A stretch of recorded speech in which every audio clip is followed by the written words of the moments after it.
Vamos hoje terminar a nossa live sobre a Revolução Industrial e o processo filosófico, né, que o Vitor iniciou, e ele vai terminar a nossa live. Bom, eu vou dar início com vocês,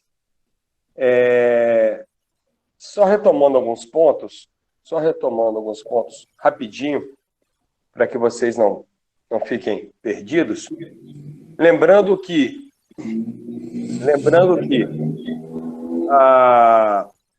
o pioneirismo, a Inglaterra é pioneira no processo da Revolução Industrial por vários fatores, né? Sobre a questão da política dos cercamentos, que foi abordado, né, com vocês. Inicialmente, os dois processos revolucionários, a Revolução Puritana e a Revolução Gloriosa. O que isso tem a ver? Isso eleva a burguesia ao poder político e econômico dentro da Inglaterra, deixando a monarquia em segundo plano. Tá? Isso aí são pontinhos assim que é primordial. Então, Revolução Puritana e Revolução Gloriosa eleva a burguesia ao patamar de controle político e econômico dentro da Inglaterra. Então, a burguesia, estando no controle político e econômico, ela vai agora direcionar o que eu acabei de falar, à medida em seus interesses. E depois vem o processo da política dos cercamentos. Eu expliquei a vocês, todo o processo passa a necessitar dessa mão de obra, de matéria-prima, e é imposto, na realidade, ao antigo sistema produtivo agrícola, sistema feudal, ao processo de criação de ovelhas para ter matéria-prima para tecelagem, né? Então, a política dos cercamentos também é um tema que cai muito. E ela é muito importante porque foi ela que criou todo o desenrolar de um êxodo rural para a área urbana, para transformar esse homem do campo, né, que não era um artesão, não era um ferreiro, não era um fabricante de sapato, não era isso, transformar esse homem nessa mão de obra tão necessária para a burguesia nesse exato momento. Isso tudo a gente está voltando um pouquinho no primeiro processo da Revolução Industrial. Na realidade, é a geografia que divide primeira fase, segunda fase, terceira fase. A quarta fase, que eu vou finalizar a aula, que o Vitor vai jogar um videozinho para nós, ainda não está nos livros de história, mas nós já estamos vivendo ela, tá?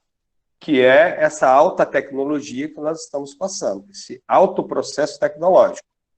E você comprar um aparelho de celular hoje e 3 meses depois ele vai estar obsoleto e enfim, essa alta tecnologia de um médico estar aqui e ele poder fazer uma cirurgia de um paciente lá nos Estados Unidos, a nível, pela internet, pelos braços do robô, ele controla o braço do robô e faz a cirurgia, e muitas outras coisas a nível de tecnologia nos veículos, em tudo na nossa vida. Tá? É onde eu vou terminar. A aula hoje vai terminar aqui, na quarta Revolução Industrial, que ainda não entrou para os livros de história, mas ela já está. Então, essa divisão, a segunda Revolução Industrial, você não precisa ficar ligado a datas, tá? Se liga aos fatos. A segunda Revolução Industrial, ela praticamente ela vai de 1850 a 1950, a segunda Revolução Industrial. Como nós vimos, o que vai realmente fazer com que mude de fase, como a gente estivesse num jogo de videogame, são os meios, os métodos e a forma de produção. Vou repetir, o que faz mudar a fase são as novas formas de produção. Isso que faz mudar a fase, não é a data. Não é a data em si. A data na história, ela não é precisa, sabe? Mas é necessário para que você tenha uma localização de espaço e tempo dentro do processo histórico. Então, vamos botar aí de 1850 a 1950, a segunda fase. Nós vimos que a Inglaterra, ela inicia com o seu processo de indústria têxtil, né? Manualmente, o tear, a máquina de tear, que eu falei com vocês, era manualmente, e a invenção da máquina a vapor, aquela coisa toda. Então, começa um processo de introdução tecnológica dentro dos meios de produção. E a especialização da mão de obra. Isso é show de bola. Por que seu pai fica o tempo todo falando com você? Estuda, fulano, estuda, cicrano, estuda para não ficar para trás. O que é ficar para trás? O Vitor acabou de receber um diploma, parabéns aí, depois vocês dão parabéns ao Vitor, acabou de receber um diploma de uma formação de um curso do Google. Então, o Vitor hoje é um professor que ele domina todas as ferramentas dentro do Google. Eu não sei nem explicar isso direito. Então, o Vitor, ele fez esse curso, ele se especializou dentro de um processo tecnológico que, daqui para frente, isso não vai mudar mais. Tá? Então, cada vez mais a gente tentando se aperfeiçoar. Eu odeio a palavra reciclar. Eu não gosto da palavra reciclar no nosso meio, porque eu não gosto. Tá?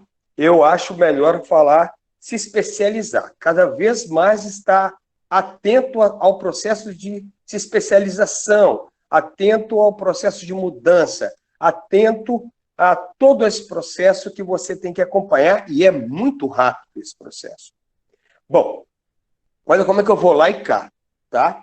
Dentro do processo, dentro da segunda fase da Revolução Industrial, com a criação a máquina a vapor, essa máquina de tecer, essa máquina de fazer os tecidos, a máquina de tear, ela será substituída, como eu expliquei a vocês no finalzinho da aula passada, né? Será feito um processo tecnológico, onde haverá um processo de polia, disso e aquilo, e aí a máquina a vapor, ela vai movimentar as máquinas de teares, onde cada máquina de tear era manuseada por uma pessoa, agora 10 máquinas de tear serão movidas pela força motriz, chamada força motriz, o vapor, a máquina a vapor. Bom, então, o que vai acontecer? Se 10 máquinas agora são movidas pela força motriz do vapor, pela invenção do motor a vapor, da força a vapor, uma só pessoa vai se especializar em manusear essas máquinas, tá? Essas 10 máquinas, ele vai só tomar conta. Se um fio solta lá, ele vai parar a máquina, vai voltar o fio de tear e vai botar a máquina para funcionar. Se o fio ele não está no padrão, ele vai ter que trocar o rolo de fio da lã. Tal. Para ele chegar a esse patamar, ele teve um treinamento, ele teve uma especialização. Aqueles 9 perderam o emprego. Isso vai causar um baque violento, social, filosófico, social, dentro da Inglaterra. Essa demissão, né, essa demissão em massa, entre aspas, por enquanto, que a Revolução Industrial vai promover, né, os homens não vão assimilar que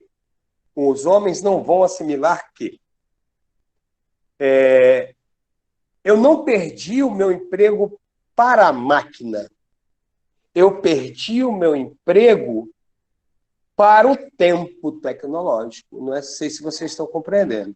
Eu vou repetir. Eu não perdi o emprego para a máquina de tear, que está se movimentando sozinha lá. Eu perdi o meu emprego porque eu não me especializei, ou a fábrica não mais precisa da minha mão de obra de tecelão manual, né? para manusear aquilo ali, já que ela está sendo movimentada por um processo de motor, automatização. Então, esse cara ele não vai absorver isso, ele vai achar que a invenção da máquina em si, que a máquina é a culpada por ele ter perdido o emprego. E aí vai surgir o ludismo, como eu falei para vocês. Por que eu estou repetindo isso? Porque cai. O ludismo cai.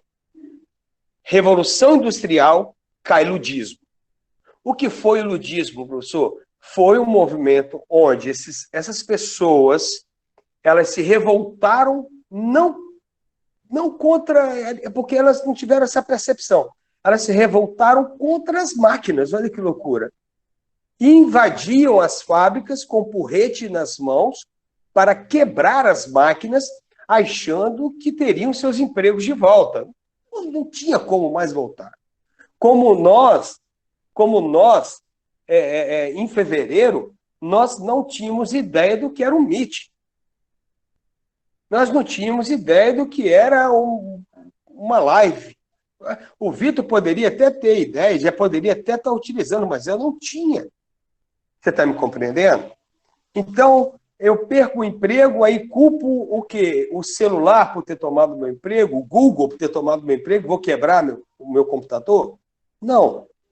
Eu não me especializei, eu não acompanhei a tecnologia, o processo tecnológico, o avanço tecnológico. Essa era a palavra que eu queria. Então, eles não acompanharam o avanço tecnológico.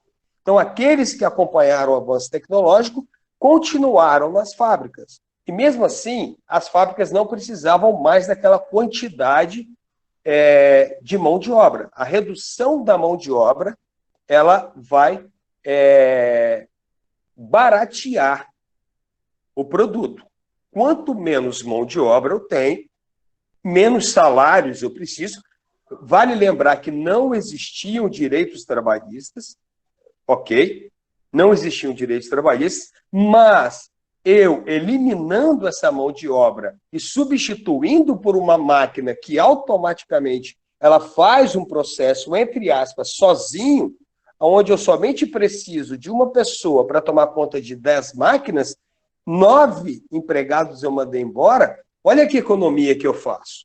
Além de aumentar a produção, que agora a máquina sozinha trabalhando, ela não para fazer xixi, ela não tem dor de barriga, ela não tem febre, ela não pega o corona. Ela está ali trabalhando, ela pode dar um defeito, onde o técnico vai lá consertar, e ela volta a trabalhar. Ela trabalha 24 horas. É só você, daí em Muqui, você vê as marmorarias, serrando lá o bloco de mármore. É 24 horas a máquina serrando. Deu um problema na serra, para-se a máquina, troca-se a serra e ela volta a funcionar. É 24 horas. Compreendeu? Então, gera uma economia violenta, gera um aumento de produção, entendeu? Que é acelerar a produção, foi o que nós paramos mais ou menos no assunto. Produzir cada vez mais é o interesse da burguesia, é o interesse de qualquer comerciante, e vai acontecer o ludismo. Pois bem, outra coisa, aí nós vamos agora entrar na segunda fase da Revolução Industrial. Com a máquina a vapor, você não vai ficar limitado, essa tecnologia ela não vai ficar limitada somente nas máquinas de tear. A máquina a vapor, quando você monta uma indústria, você precisa de áreas de escoamento. Você não precisa somente de mão de obra, matéria-prima, mas você precisa de localização. A sua fábrica ela tem que estar bem localizada.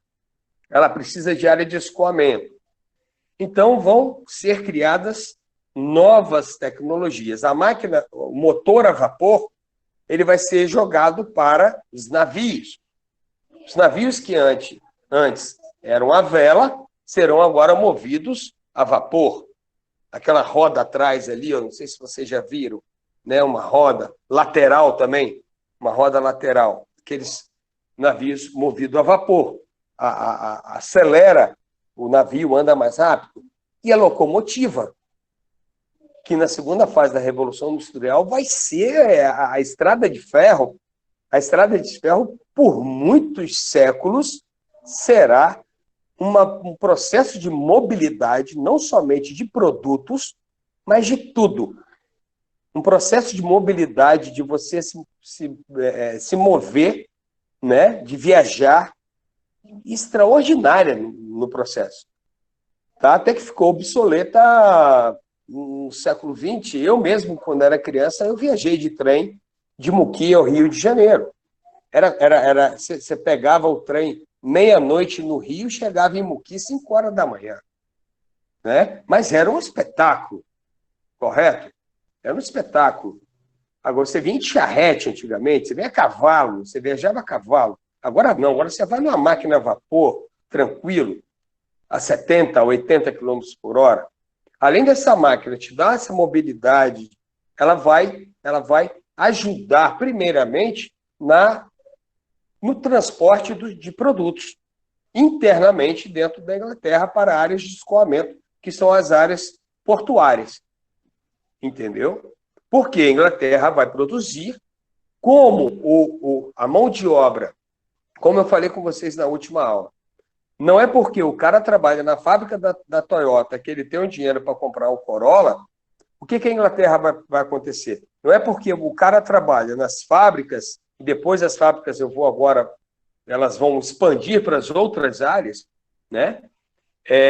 Não é porque eu trabalho nessas fábricas que eu vou ter o dinheiro para comprar esse tecido, inicialmente. Saindo da área têxtil, nós vamos chegar só rapidinho na questão colonial, que vocês sabem que o norte da América era colônia inglesa, ou seja, os Estados Unidos da América era uma colônia inglesa. Lá, nas 13 colônias, as colônias do sul, eles acham um clima propício para produzir o algodão, que vai substituir a lã no processo da indústria têxtil. Uma matéria-prima com muito mais finesse do que a lã, correto?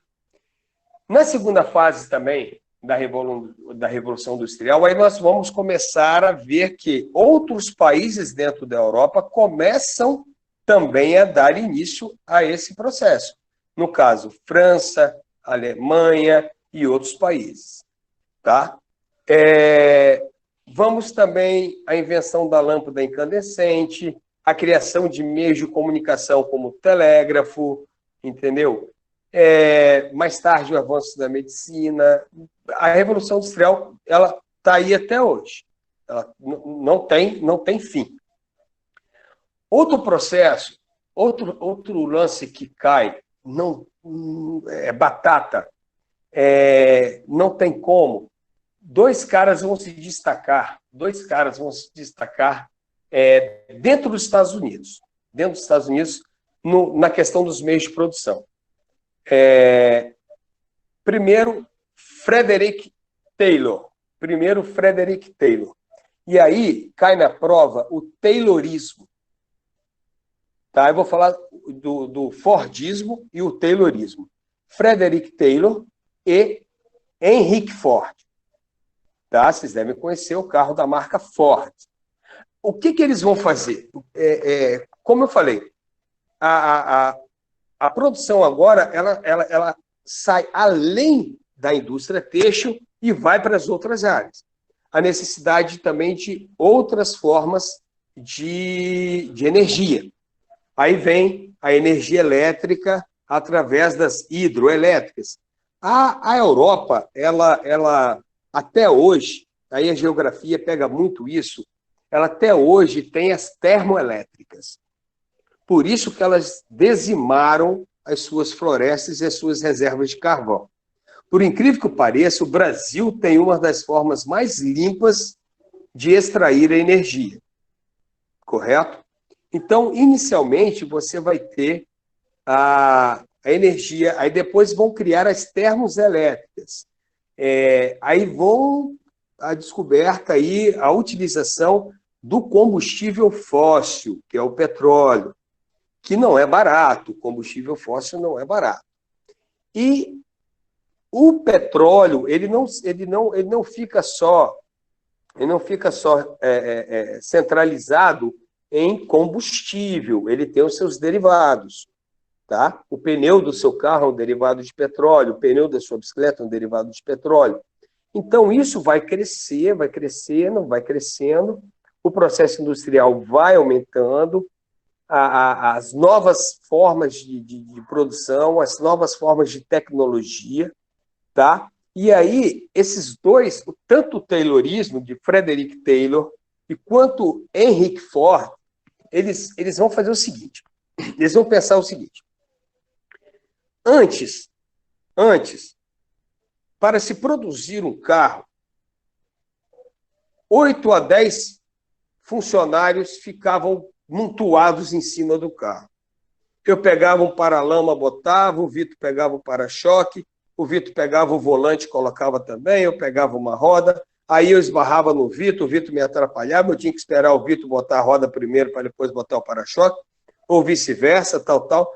Aquela produção ali, Henry Ford observou, tanto o Henry Ford como o Frederick Taylor, observou que aquilo ali, ela poderia ser melhorada. Olha a ideia dos caras. Eu ia pegar um carrinho do meu filho, eu esqueci. Eles inventaram um sistema, aí depois, Vitor, vou pedir até para você botar o vídeo do Charles Chaplin, eles inventaram um esquema, e quem vai ficar mais famoso, cai o Taylorismo na prova, mas o Fordismo cai mais, porque foi o Henry Ford que desenvolveu realmente a linha de produção. Tá? Foi ele que deu realmente a aceleração no processo da linha de produção. O que seria a linha de produção? Ao invés do carro ficar aqui, o chassi do carro está aqui, e um monte de gente ali colocando as peças, ele pensa o seguinte, eu vou botar o chassi desse carro numa esteira, tá? Botar empregados de um lado do outro, dessa esteira. Essa esteira haverá um temporizador. O que seria isso? Deixa eu achar algum exemplo aqui. Não sei se isso aqui vai dar certo. O carro vem na esteira. É muito grande isso aqui, né? O carro vem na esteira, ele para aqui em mim. Eu tenho um determinado tempo. Eu estou do lado de cada esteira. O Vitor está do lado de lá da esteira. Nós colocamos rodas. Nós temos um certo período de tempo para colocar. Eu tenho um certo período de tempo para colocar as duas rodas do meu lado e o Vitor tem um certo período de tempo para colocar as duas rodas do lado dele. Deu esse tempo, o carro vai. Aí para. Já parou na nossa frente um carro sem roda de novo. Eu e o Vitor vamos colocar roda. Roda. 16 horas colocando roda. Lá na frente, o cara vai ficar colocando para-choque. Para-lama, desculpa. Mais à frente, o cara vai ficar colocando para-choque. Mais à frente, o cara vai ficar responsável pelo volante, pelo para-brisa. Então, o Henry Ford cria a linha de produção. Isso, cara, tem até uma charge, uma piada, de que o cara ele se aposentou na fábrica de sapatos, que ele só botava sola. Ele ficou 25 anos. Isso, interessante vocês perceberem que a linha de produção, ela chama atenção dentro da história com o Fordismo, com a linha de montagem de veículos de Henry Ford, mas ela será utilizada em outras formas de produção em relação a outros produtos. Tá? Quem já fez a visita na fábrica Garoto, eu acredito que a maior parte de vocês, não sei, né, se o senador tem esse projeto de fazer a visita na fábrica Garoto, vocês podem reparar que a fábrica Garoto usa a linha de produção da esteira.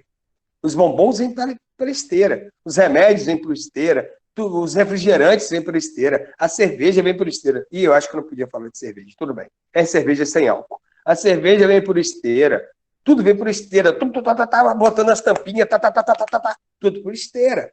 A partir de Henry Ford, todo o processo de produção imitou Henry Ford, e é lógico que aprimorando cada vez mais. Então, você pode soltar um videozinho do Charlie Chaplin para mim, Vitor, só para eles terem ideia? Dá uma olhada no que é a linha de produção, galera, e o que era trabalhar numa linha de produção. Vitor, peraí. Aí, a charge é o seguinte, eu fiquei 25 anos colocando sola de sapato. Aí me aposentei, Vitor. Você veio com a minha carta de aposentadoria. Aí, eu falei assim, e aí, Flávio, o que você vai fazer? Eu falei assim, agora eu vou lá no final. Mas você vai lá no final para quê? Eu vou lá no final da linha de produção. Mas você vai lá no final para quê, Flávio? Porque eu quero saber o que está sendo produzido lá, porque eu fiquei 25 anos aqui cortando sola. Vocês entenderam a piada? Não, né? Não é piada, porque não tem graça. Entendeu? O cara ficou 25 anos cortando uma sola, mas ele nunca viu o produto quê? Fala, Vitor. Ele nunca viu o produto final. Não é? Nunca viu o resultado do trabalho dele. Isso aí. É aquela coisa. 25 anos apertando parafuso, mas eu nunca vi o carro saindo lá na linha final de produção. Então solta aí para mim o videozinho de Charlie Chaplin para mim, Vitor.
Back. Section 5, more speed, 4-7.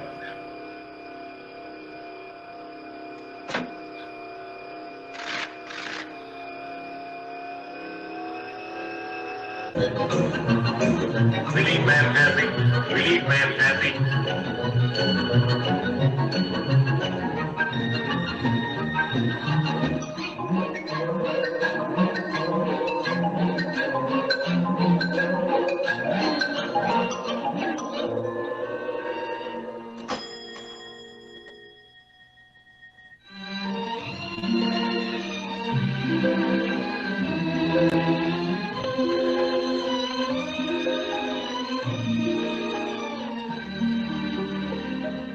Hey! Quit stalling. Get back to work. Go on.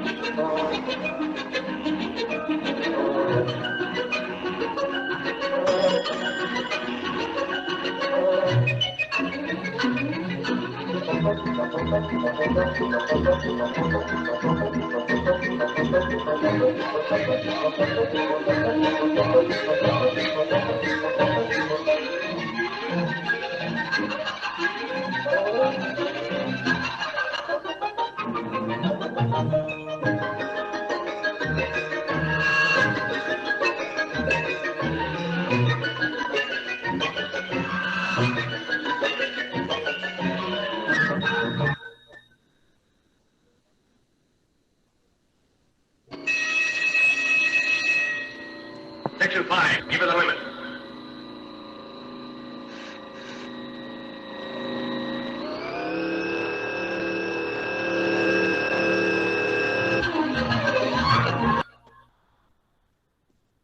Ok, Vitor. Beleza. Já deu para vocês terem ideia, aquilo ali Charlie Chaplin foi um dos maiores, se não foi o maior, na minha opinião. Comediante e um cara brilhante na interpretação e na ideologia contra o capitalismo. Charles Chaplin, desculpa, era comunista e socialista de carteirinha.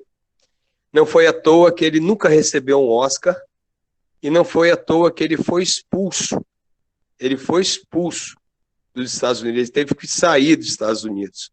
E ele nunca recebeu um Oscar, entendeu? Ele só foi reconhecido lá na frente, entendeu? Pelo seu trabalho. O que ele de uma forma irônica e engraçada, ele demonstra o trabalho incessante do operariado dentro das fábricas, do proletariado. Porque agora eu estou falando isso? Porque vai surgir agora uma nova classe social. Depois, daqui a pouco, eu vou jogar a bola para o Vitor para entrar no marxismo. Entendeu? Vai surgir uma nova classe social. Como surgiu a burguesia, surgirá uma nova classe social. O operariado. E pode cair na prova também como o proletariado, a prole. Quem é essa galera? Eu não sei fazer sapato. Eu não sei fazer ferradura. Eu falei isso na aula passada. Eu não sou um artesão. Eu só sei fazer uma coisa: vender a minha hora de trabalho. Quem vende a sua hora de trabalho é um proletariado. Como eu disse na aula passada, eu sou um proletariado da educação. O Estado me contrata para que eu venda a minha hora de conhecimento para vocês. Eu vendo a minha hora de conhecimento para o Estado para passar para vocês. Eu, Vitor, eu me considero um proletariado da educação. Então, a partir do momento que você tem a situação das fábricas, não existiam leis trabalhistas, eram insalubres. Ele vai ali uma brincadeira do banheiro, que ele vai fumar um cigarrinho para dar uma relaxada, e logo, logo o patrão tem câmera até no banheiro. Por que as câmeras? Por que as câmeras? Será que é por causa da segurança do funcionário ou para vigiar se o funcionário está trabalhando realmente as horas que ele deveria trabalhar? Então, são 16 horas de trabalho incansavelmente, sem você ter direito sequer de ir ao banheiro. Então, no final da tarde, esses operários, eles se encontravam não chamavam-se mais tabernas era na Idade Média. Não vou botar assim nos botecos da vida, sabe? Para fazer um happy hour. E ali eu falava, porra, Vitor, hoje, caramba, não tá dando, tá insuportável trabalhar naquela fábrica. E o Vitor falou, Flávio, eu tô a mesma coisa lá na minha, a gente não tá tendo tempo para nada. Olha, anteontem um rapaz prendeu o braço lá na máquina, simplesmente eles pegaram o rapaz, botaram na ambulância e levaram embora, sabe? E substituíram o rapaz, limparam o sangue do rapaz na máquina e substituíram em menos de 20 minutos, já tinha outro trabalhando no lugar dele. Era dessa forma, tá, galera? Não tinha preocupação nenhuma com o funcionário, com o trabalhador. Pois é, rapaz, eu estou ficando insatisfeito, não estou aguentando mais. Aí chega um terceiro cidadão e fala, eu estou escutando a conversa de vocês, lá também onde eu estou trabalhando. Também. Aí, cara, vai juntando uma galera com os mesmos problemas, com as mesmas problemáticas. Sabe, da mesma forma que a burguesia surgiu como classe na Idade Média, né, com os mesmos pensamentos, só surgirá como classe operária a partir do momento que esses funcionários das fábricas eles passarem a se unir e a reivindicar as melhores condições de trabalho, de salubridade dentro das fábricas, um salário melhor. E aí vai surgir um movimento chamado cartismo, que cai pra caramba. O cartismo foi um documento onde esses operários que se encontravam nas fábricas, e aquilo foi crescendo, eles começaram a se organizar, a ver o que deveria ser mudado ou não dentro das fábricas, e foi fazendo uma listagem daquilo. Surgiu um movimento cartista, né? Que a gente pode dizer que foi aí o pai, o movimento cartista. Eu digo, se algum outro professor de história discordar, posso fazer nada. Eu acho, na minha opinião, que o movimento cartista foi aí o pai dos futuros sindicatos, movimentos sindicais. O sindicato é para isso. O sindicato é um grupo que representa uma determinada classe. Então, os cartistas começaram a reivindicar melhores condições dentro das fábricas. Tá? E isso não vai acontecer da noite para o dia, porque a exploração da mão de obra, ela existe até hoje. Tá? A exploração da mão de obra, ela existe até hoje, e não importa, meu brother, é aquilo que eu falei, se o seu patrão te deu um celular, não fique feliz, porque ele vai te ligar às 3 horas da manhã. Ele não está interessado se você está doente, se o seu filho está com febre. Ele não está interessado nisso, não. Ele está interessado que você esteja à disposição da empresa 24 horas. Essa é a realidade. Então, a gente está quase encerrando a segunda fase da Revolução Industrial e você tem que ver o seguinte, que o que vai mudar da primeira para a segunda é a forma de trabalho, é a utilização de novos recursos para a movimentação das máquinas, os combustíveis fósseis, a máquina a vapor vai começando a dar lugar ao motor a combustão, a energia elétrica, entendeu? Mesmo sendo né, a base do carvão ou hidroelétrica, entendeu? Então, isso vai proporcionar mudanças. A mudança, na realidade, não é a data, e sim a forma de produção e a especialização, o destrinchamento do trabalho. Se é que vocês entenderam. Se destrinchou a partir do momento que eu e Vitor, a gente só coloca uma roda. A gente fazia o carro todo, agora a gente só coloca uma roda dentro da fábrica. Entendeu? Então, passando para a terceira fase da Revolução Industrial. Tá? No processo cronológico, ela vem. Aí, cara, você pode juntar a Revolução Industrial com a química, olha só que legal, fazer uma aula interdisciplinar, com a biologia, a química, a transformar o petróleo em combustível. É química. Você está me compreendendo? O aço, a mistura para fazer o aço, é química. A biologia, as novas vacinas, o surgimento do antibiótico. Porque a Revolução Industrial, a gente pensa só na indústria, mas ela está além da indústria. Ela ultrapassa o espaço do processo industrial. Ela ultrapassa, se você pensar dessa forma. Porque para pegar o petróleo puro, tem que refinar. Usar um processo químico. Para se fazer um pneu de carro, tem que fazer um processo químico. Para se fazer o aço, tem que fazer um processo químico. A biologia também foi importantíssima nesse processo. O surgimento das ciências, as ciências biológicas. Então, a Revolução Industrial ela não fica restrita somente na produção do carrinho, ou não fica ali restrita, ela tem um campo muito vasto.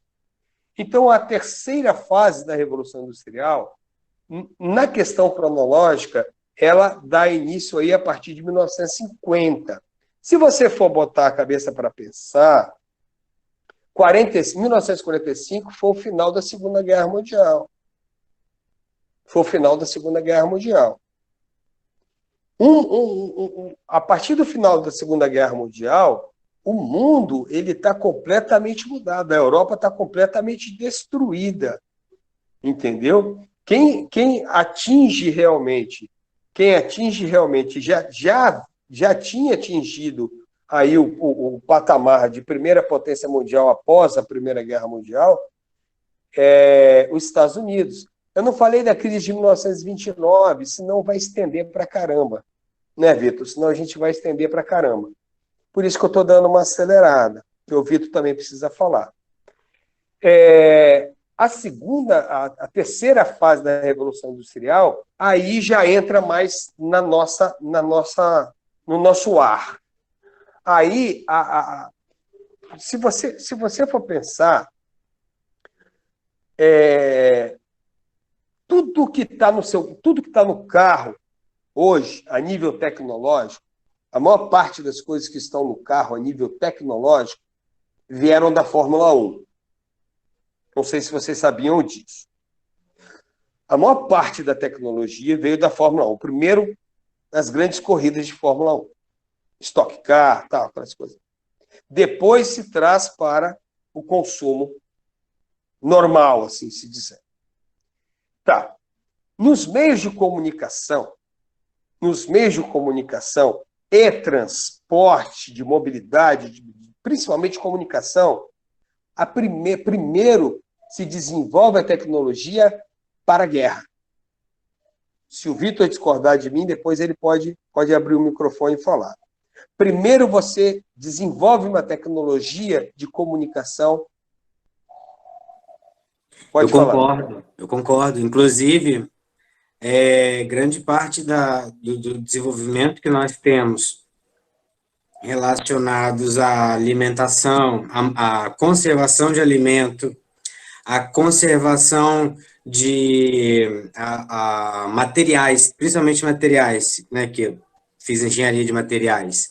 Grande parte dos materiais que nós utilizamos hoje foram graças à corrida espacial. E a conservação de alimentos também foram graças à corrida espacial. Muito que nós usamos hoje, por exemplo, miojo, essas coisas, comida enlatada, foi muito usado na Segunda Guerra Mundial. Então, vacina não, penicilina, né? Porque muitos soldados morriam. Me corrija se eu estiver errado, tá?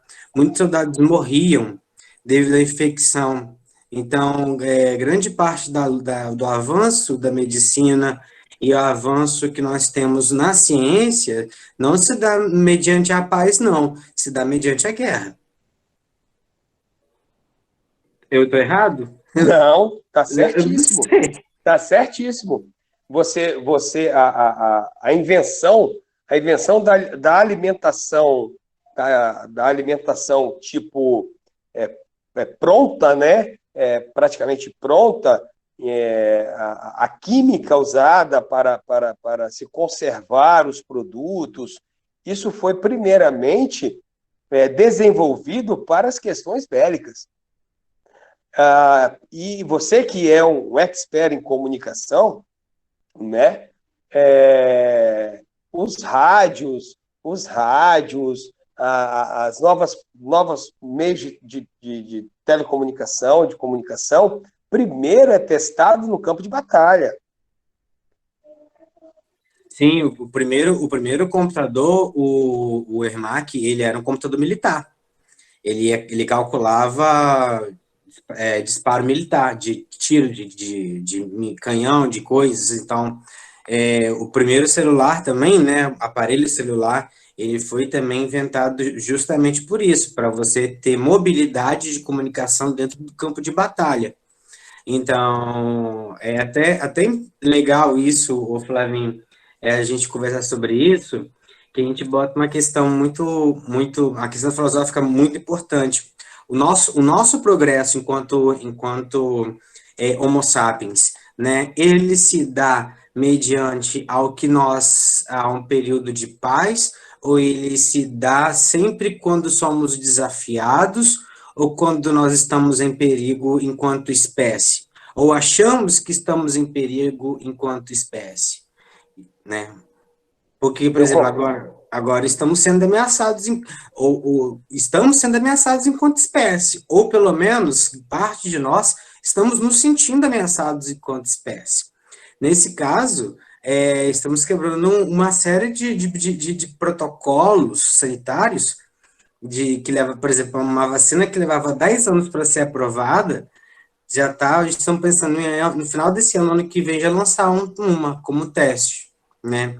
Mas isso é assunto para daqui a pouco, porque eu estou muito interessado na terceira revolução industrial. Não, a terceira revolução industrial, ela está aí, ela, na realidade, ela abrange o período de 1950 e permanece até a atualidade. Foi nesse momento que ocorre o grande avanço da ciência, da tecnologia e da informática, com o surgimento de computadores, como você falou, a criação da internet, dos softwares, né? E dos dispositivos móveis, da robótica e da eletrônica. Hoje você não tem um telefone via satélite, só os militares, né? Mas você pode comprar um telefone via satélite, é caríssimo, mas essa tecnologia foi criada para os militares, por eles estarem em locais, tipo no Afeganistão, vou botar aí a guerra do Iraque, a guerra do Afeganistão, em locais, numa mata, onde o grupo dele não pode né, entrar em contato com a base, eles usam telefones por satélites. Existem telefones por satélites particulares? Existem, mas é aquele preço daquele primeiro celular tijolão quando veio, lembra? Era caríssimo aquele celular. Lembra? Pouquíssimas pessoas em Muquia andavam com aquele celular na cintura. Era desse tamanho aqui, assim. Desse tamanho esse celular. Era uma época que o salário era R$120 e ele custava 2.000, né? Pois é. Entendeu? Existe a tecnologia para nós. Eu posso comprar um celular via satélite próximo, mas vou ligar para quem? Essa tecnologia ela não está disponível ainda, como hoje está disponível os smartphones. Se hoje os smartphones ainda não estão disponíveis, sejamos sinceros, para toda a humanidade, concorda? O smartphone ele não está disponível para todo mundo. Ele está disponível para uma camada muito grande. Realmente, a acessibilidade a esse tipo de tecnologia ela está muito mais fácil do que 10 anos atrás. Mas muita gente ainda hoje fala, não tenho dinheiro para comprar um smartphone. Entendeu? Então, esse processo da terceira revolução industrial, ela é o que a gente está vivendo, é a partir da Segunda Guerra Mundial, e ela vai partir cada vez mais para o avanço tecnológico e para que nós, na área de ciência, merece destaque o desenvolvimento da engenharia genética, biotecnologia. Estou dando uma lida aqui num artigo com a produção de massa de diversos medicamentos, como você falou, o avanço da medicina, entendeu? O uso de novas fontes de energia, a energia nuclear, com fins pacíficos, enfim. Então, cara, a terceira revolução industrial, ela, na realidade, ela está aqui, ela está aí. Né? Nós já entramos na quarta. Dentro da terceira revolução industrial, não há o que tem, assim, tipo taylorismo, kartismo, toyotismo, que possa cair diretamente na prova. A formação dos sindicatos. A formação dos sindicatos como sindicato agora organizado. Porque o restante são fatos. O restante, na minha opinião, é tudo isso que nós estamos abrangendo. É todo esse processo de tecnológico, de biomedicina, tudo isso que não sei aonde vai parar, brother. Não sei onde vai parar. Entendeu? Não sei onde vai parar. Certo? E aí nós estamos na realidade, a geração YZ, né? Porque as crianças, o meu filho de 7 anos já sabe botar um aplicativo, eu estou apanhando para botar o aplicativo da Vivo aqui, e ele já sabe botar o aplicativo e retirar o aplicativo, e bota a Meet. Eu não sei, entendeu? Eles estão nascendo na quarta revolução industrial. Essas crianças de 7, 6 anos, eles vão dar banho, né? Enquanto a gente ria dos nossos pais por não saber botar uma fita de VHS, no videocassete, que a gente ria dos nossos pais, eles não sabiam rebobinar, as crianças também nem sabem o que é isso, que estão escutando. Eles não sabiam rebobinar uma fita, entendeu? Nossos filhos riem da gente quando a gente fala, minha filha, por favor, entra no Meet aqui para mim, troca meu e-mail comum para o meu e-mail institucional. Ela ri, entendeu? Existem tecnologias que apareceram e não duraram quase nada. Não duraram quase nada. O Blu-ray, por exemplo. Blu-ray que chamava aquele depois do DVD? Não durou nada, não durou nada. Eu lembro que... Eu lembro que... um negocinho, então, daqui a pouquinho, que é só para você ficar em um leve desespero, então, depois, Flavinho. Tá. Eu lembro que o Sérgio Brito e o Márcio Brito, você conhece muito bem, eles sempre tiveram um poder aquisitivo muito bom, e eles apareceram com um aparelho em Muqui, disco laser, LP laser, grandão, grandão, grandão. Caraca, fomos fazer uma festa para inaugurar o toca-disco laser deles. Para escutar Dire Street e Scorpions. 2 discos que eles tinham comprado que eram caríssimos. Disco laser, não é o DVD, não. O disco laser. Foi aquela galera para a casa do Sérgio Brito. E fizemos aquele churrascão e vimos aquele show. Mano, acho que não durou um ano essa tecnologia. Eu acho não, tenho certeza. Veio o DVD. E o DVD até que se prolongou um pouquinho, né? Aí depois veio o Blu-ray, né? O Blu-ray. Quando eu decidi comprar o Blu-ray, acabaram não tem Blu-ray, não existe Blu-ray. Entendeu? A Yes Video aqui, que era a locadora, que a TV Gazeta fez até uma reportagem como elas estavam conseguindo sobreviver, porque agora tudo se baixava filme, os sites de filme, né, os aplicativos de filme, que eu não vou fazer merchandising aqui, acabou, engoliu, cara. Engoliu. Eu tenho os DVDs aqui, meus DVDs estão desligados. Eu não ligo o DVD. Eu tenho meus DVDs para ver meus filmes de história antigos e meus DVDs de particulares. Entendeu? Agora tem os aplicativos. Entendeu? As crianças, você bota um título do filme, eles vão num site lá de filme e abaixam o filme e vê o filme por completo. Compreende? Entendeu? Você assiste um filme pelo seu celular, você abaixa o aplicativo de uma dessas famosas aí, que eu não vou fazer merchandising, que a gente não está sendo pago para isso, a gente assiste aonde quiser, pelo celular, a nossa série favorita. Entendeu? Olha que loucura, cara. Eu passei por várias fases. Eu nunca sonhei que eu teria um telefone de bolso. Eu nunca sonhei que eu teria um telefone de bolso. Imagina um computador de bolso. Compreende? Eu sou um cara que eu passei por essas fases. É por isso que é legal falar disso aí. Entendeu? E acompanhar esse processo da 4ª Revolução Industrial. Que eu vou fechar minha aula pedindo para você botar aquele videozinho.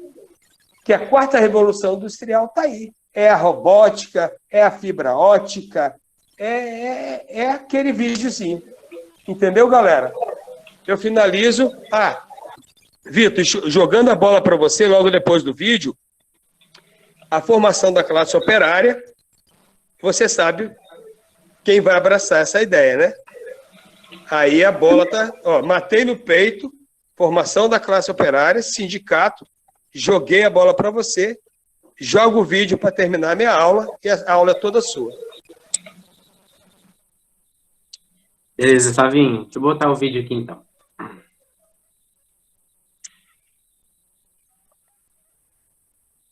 Pessoal, prestem bem atenção nesse vídeo, ele é espetacular. Ele é curtinho, tá, galera?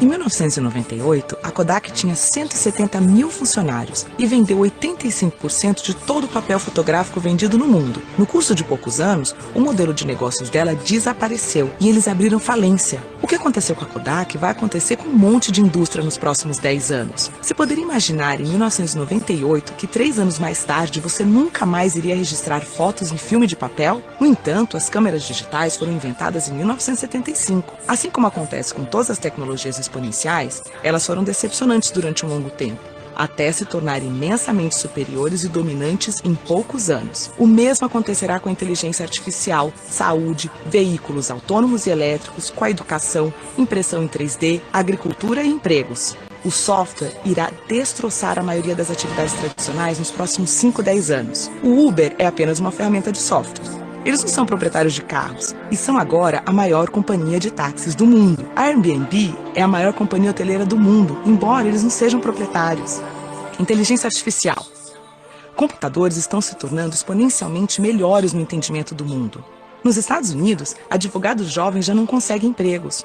Com o Watson da IBM, você pode conseguir aconselhamento legal com 90% de exatidão se comparado com os 70% de exatidão quando feito por humanos. Por isso, se você está estudando direito, pare imediatamente.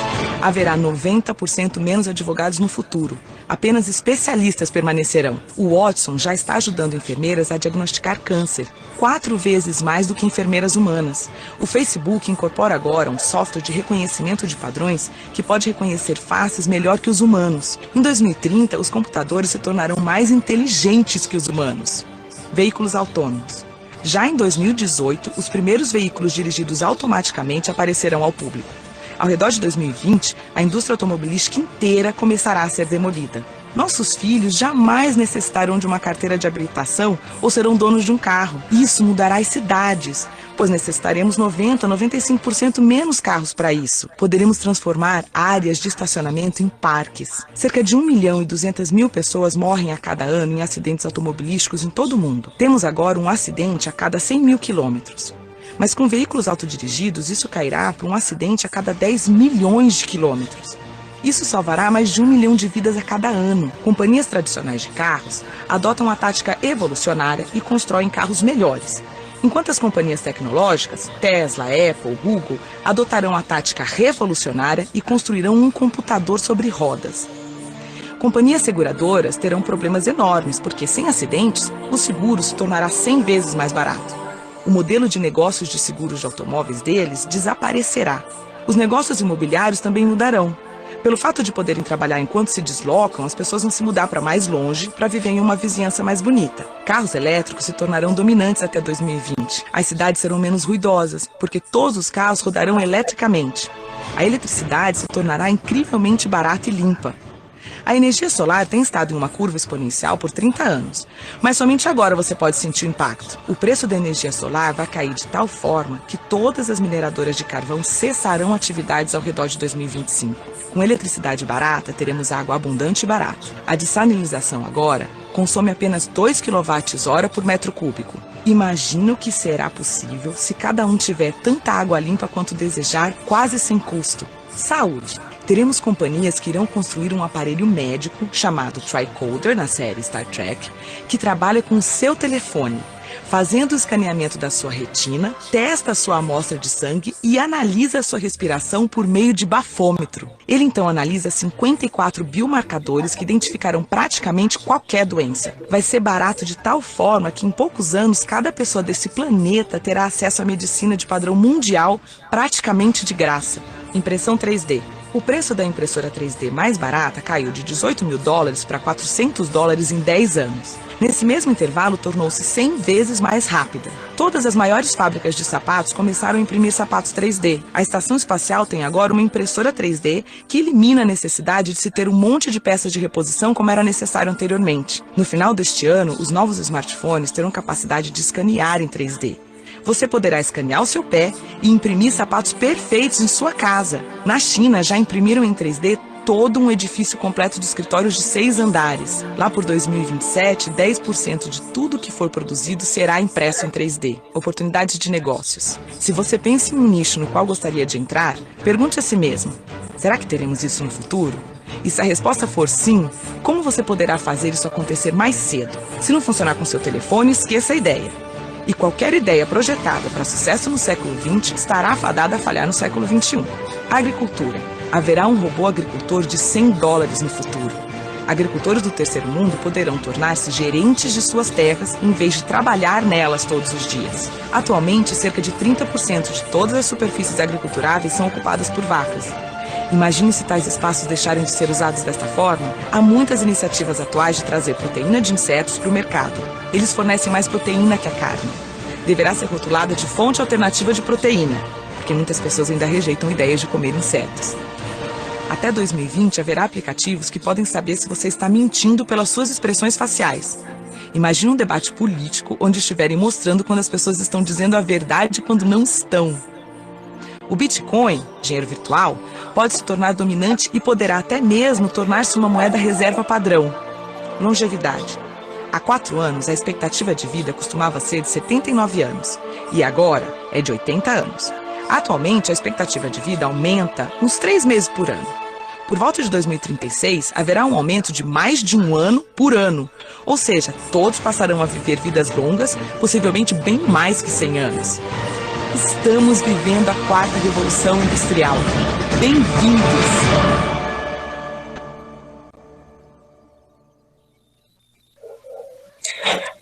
Bom, gente, então... Vitor, rapidinho, desculpa, só para terminar, desculpa.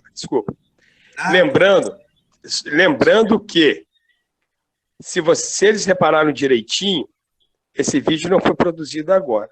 Fala de 2018, haverá, 2019 haverá, 2020 haverá. Você pode perceber que muitas dessas tecnologias ainda não estão aqui conosco. Então, cuidado, é um vídeo promocional. Não é um vídeo profético. Vocês estão me compreendendo, galera? Ah, mas o meu projeto de vida era estudar direito, eu não vou fazer mais. Gente, calma. Tá? A gente tem que ter muita maturidade para assistir esse vídeo. É um vídeo promocional. Da IBM. E o Watson é o computador da inteligência artificial da IBM. Então, é aquele lema, liberdade, igualdade e fraternidade. Será bom para todos. É a propaganda da Revolução Industrial. A Revolução Industrial irá beneficiar a todos. E não foi isso que nós vimos. Hein? A todos. É isso aí, Flavinho. A todos, os burgueses. A todos. Mas não foi isso que nós vimos. Então, eu pedi para o Vitor fazer esse videozinho, que eu acho ele maravilhoso, mas nós temos que ter muita consciência e pé no chão ao ver esse vídeo, porque a fala da pessoa que está narrando, ela fala, haverá a possibilidade de ter, entendeu? Muitas coisas, a impressora 3D já está em atividade, muitas coisas estão sendo feitas, maquetes de projetos de engenharia estão feitos com impressoras 3D, mas o videozinho foi para vocês terem ideia do que pode vir daqui para frente para nós. Eu estou dentro dessa aí, por isso que eu falei vamos respirar, galera, ó. Solta. Você acabou de respirar a Revolução Industrial. Ela teve um início, mas ela ainda não teve um final. É sua, Vitor. Eu não vou demorar muito na minha fala, porque a gente tem reunião às 3 horas. Então, eu quero também passar um vídeo para vocês também. Mas é o seguinte, gente, vamos continuar aqui falando em tecnologia e filosofia. O ser humano está agora se questionando na seguinte coisa. O que me torna humano e o que não me torna mais humano? Porque eu estou me questionando, gente. Dentro de casa, parece que eu estou virando ser humano, indivíduo, tá? Estou oscilando entre o que eu costumava pensar que eu era e, de repente, estou num momento de vida, de experiência, que é a pandemia, em que eu questiono isso.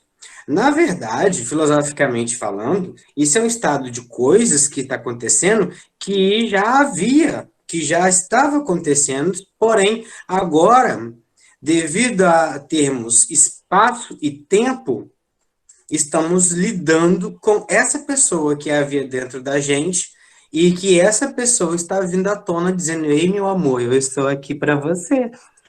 Na verdade, é você estar diante do espelho. Em psicanálise, se chama isso, em você estar no divã. Divã é um, é um sofá inclinável para uma pessoa só. Tá. E bom, o que isso tem a ver com tecnologia? Que às vezes em tecnologia você não sabe, mas às vezes as coisas conhecem muito mais sobre você do que você acha que você imagina, tá? E eu vou aproveitar isso que o Flavinho falou, eu vou trazer um vídeo também pra gente, e eu vou pedir a vocês um pouco de atenção, que só vou passar esse vídeo e a gente pode terminar, Flavinho, porque a gente vai ter reunião depois, pode ser? Pode. A gente pergunta, deixa os meninos falarem um pouquinho. Falta 20 minutos para a nossa reunião. É porque o vídeo tem 10, aí a gente tem 10 minutos para a gente beber uma água e para reunião. Tá. Tá? Se vocês tiverem alguma dúvida, gente, escrevam aqui no chat, que aí a gente responde, tá?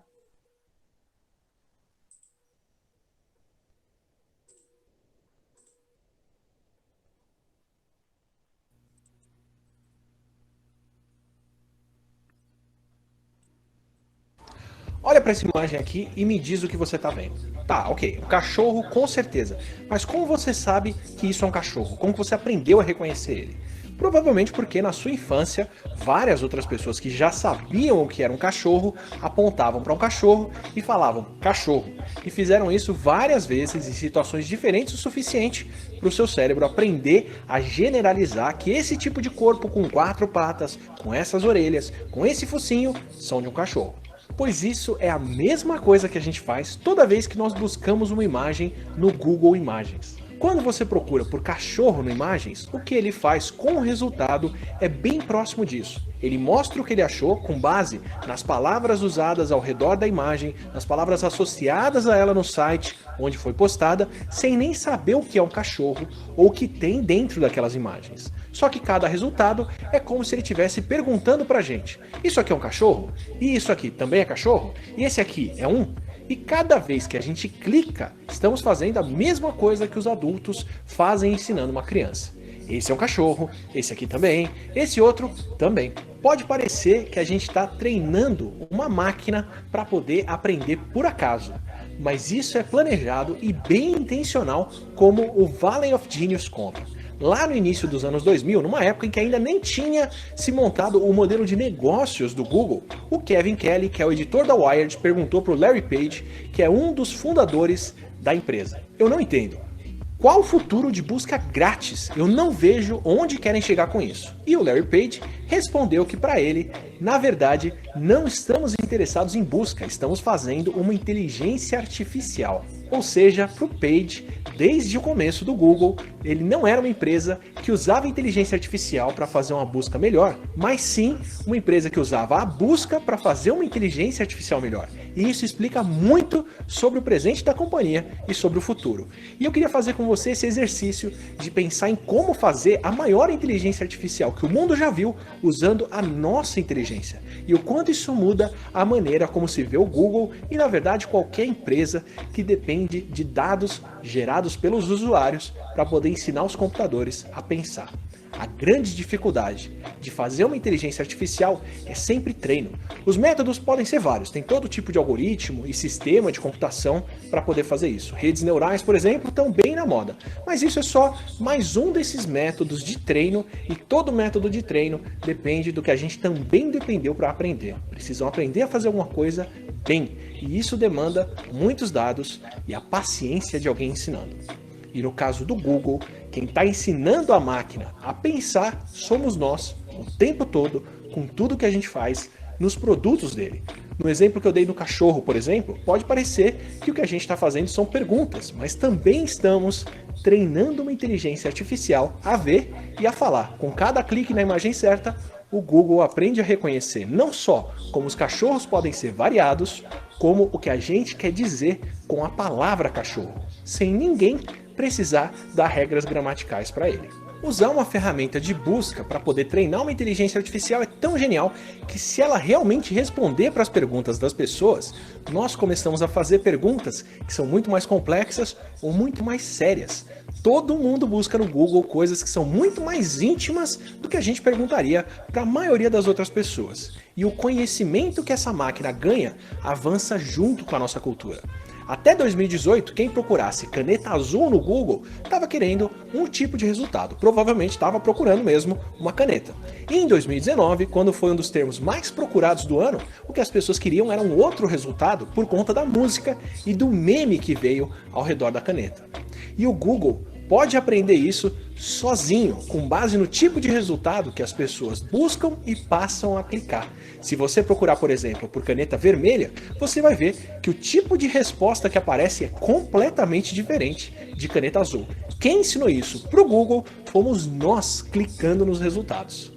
E dá para ver a inteligência que a pesquisa gera quando você olha o Knowledge Graph, que são aquelas respostas prontas que o Google te dá no cantinho da tela quando você busca alguma coisa como o que é inteligência artificial. Ninguém ensinou aquilo para o Google. Aquele resultado é construído aprendendo o que as pessoas mais buscam.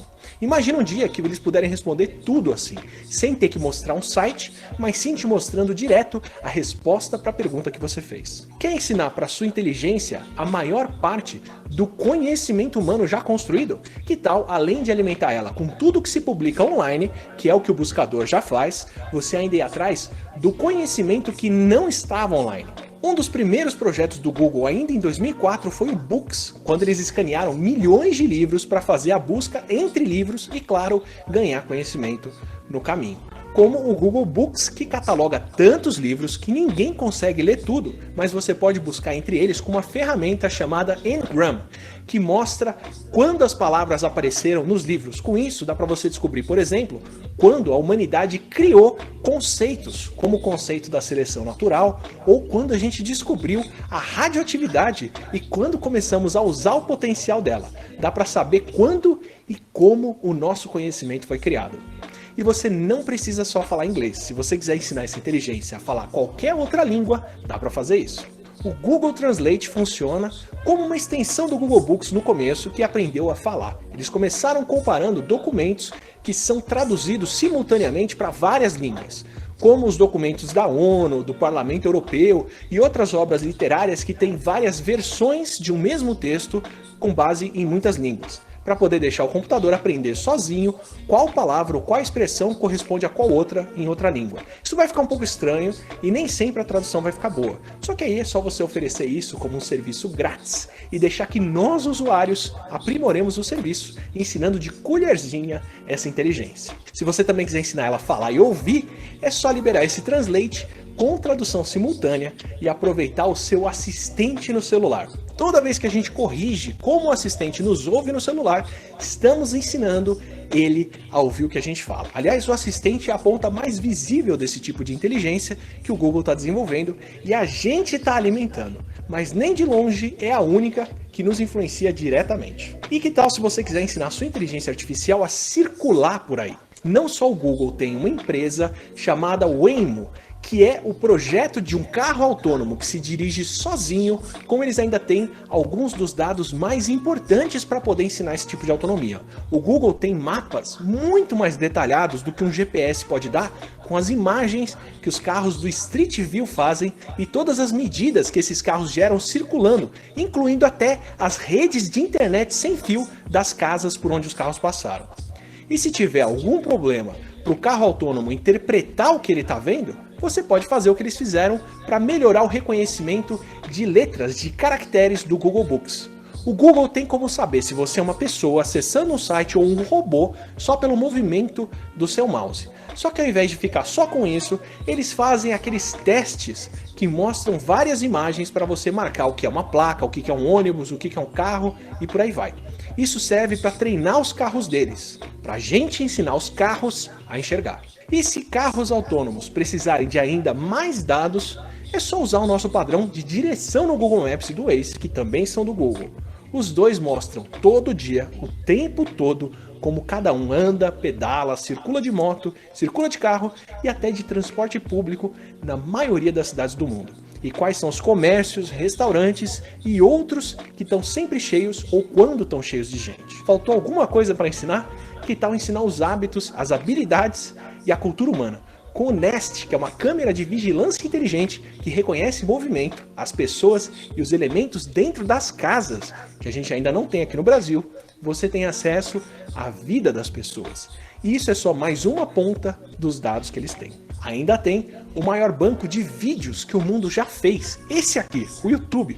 O Google vem aplicando aqui dentro leitura de texto, fala de imagens e de padrões. A gente ainda não está bem lá, mas a tendência é que todos os vídeos que estão aqui sejam interpretados, lidos e buscáveis. Assim, o dia que você procurar por alguma coisa aqui ou no Google, ele vai encontrar qual é o vídeo e qual é o trecho dentro do vídeo que fala do assunto que você procurou. Alguns resultados já aparecem assim em inglês. Agora imagina você procurar, por exemplo, sobre Galton e achar o trecho do vídeo de meritocracia onde eu mostro o tabuleiro do Galton. Ótimo para nossa busca e ótimo para ensinar um computador sobre a maior parte da nossa cultura. Tudo para ensinar as máquinas a entenderem os humanos. Saber da história do começo do vídeo, dessa conversa do Page e da empresa, com certeza mudou a maneira como eu vejo qualquer serviço do Google. Eu não consigo deixar de pensar que tudo que a gente faz aqui está treinando alguém cada vez que a gente mexe em qualquer dado. Eu só espero não ter virado um alvo dos robôs do futuro, agora que eles sabem que eu sei. E que você sabe. E se você puder ajudar a treinar o YouTube para espalhar os nossos vídeos, aproveita, assina o canal, porque não tem nada como...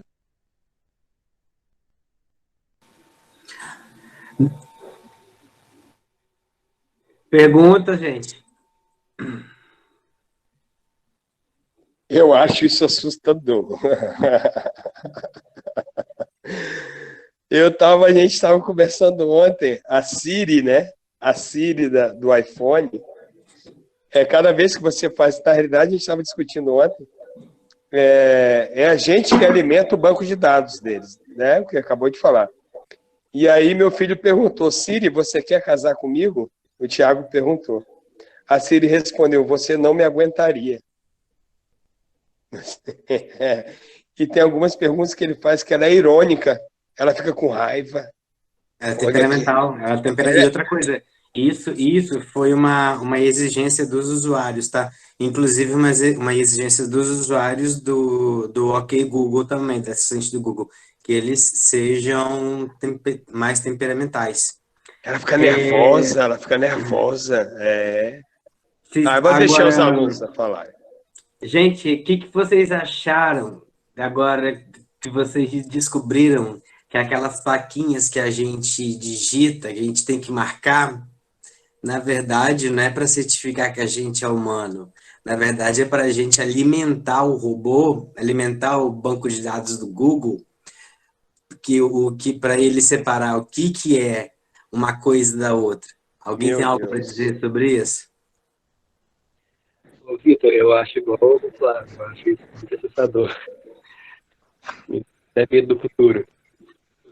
O futuro parece ser mais incerto do que já é. Rafaela, você ligou o microfone aí, que ele quer falar alguma... Tá.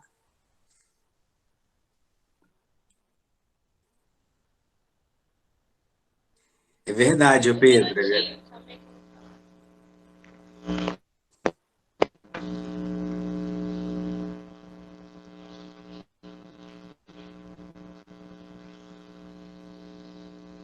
E o que vocês acham quando vocês percebem assim? Qual é a pergunta? Acho que a pergunta que eu quero fazer não é para mim, é para vocês, né? Quero que vocês façam a seguinte pergunta para vocês mesmos: qual vai ser o meu papel nesse futuro? Tá? Qual vai ser o meu papel nesse futuro? Vai, Vitor, querida. Oi, amor. eu acho assustador essa engenharia social que eles falam que dão a informação para a gente que é ao contrário, a gente como se fosse um robô, sabe?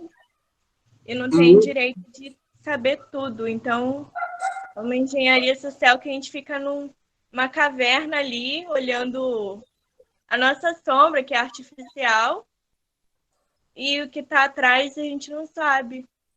Nossa, Platão total, né? Platão total. Nós é que somos os prisioneiros e eles é que estão lá fora, né? Tipo, o sol brilhando, né?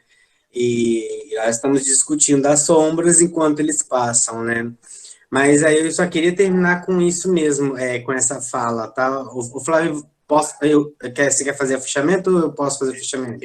Eu só quero completar o que a Rafaela falou, é que é tão assustador que está criando uma geração, que são a geração deles, né?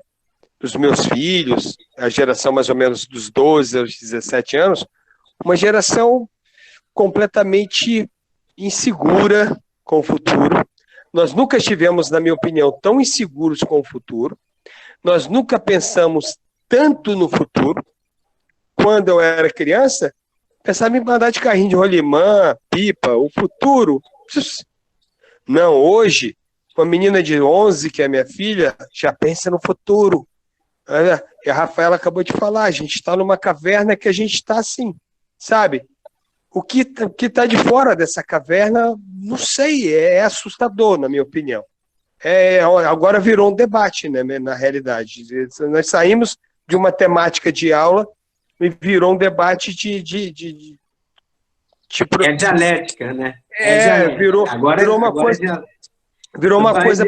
Essa é a função da filosofia, Flavinho, é causar incômodo. Virou uma coisa particular. Eu tenho medo do futuro, desse futuro. Amigo, agora, é por isso que eu sou professor de filosofia, porque eu sou, como diria Aristóteles, eu sou aquela mosca que veio para causar incômodo. Mas é pro incômodo do bem. Pois é, eu com 49 tenho medo do futuro, imagina essas crianças com 14, 16 anos, 12, 13, 14, 16 anos. Olha,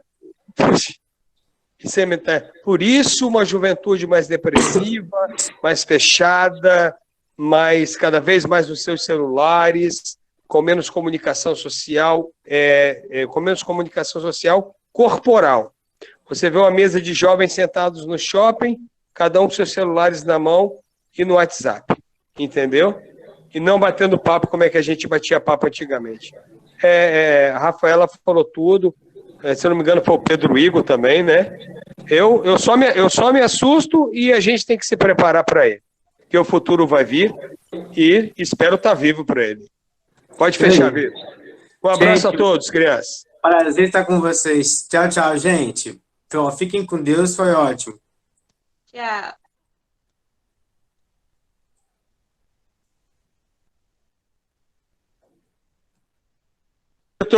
Vitor, já saiu.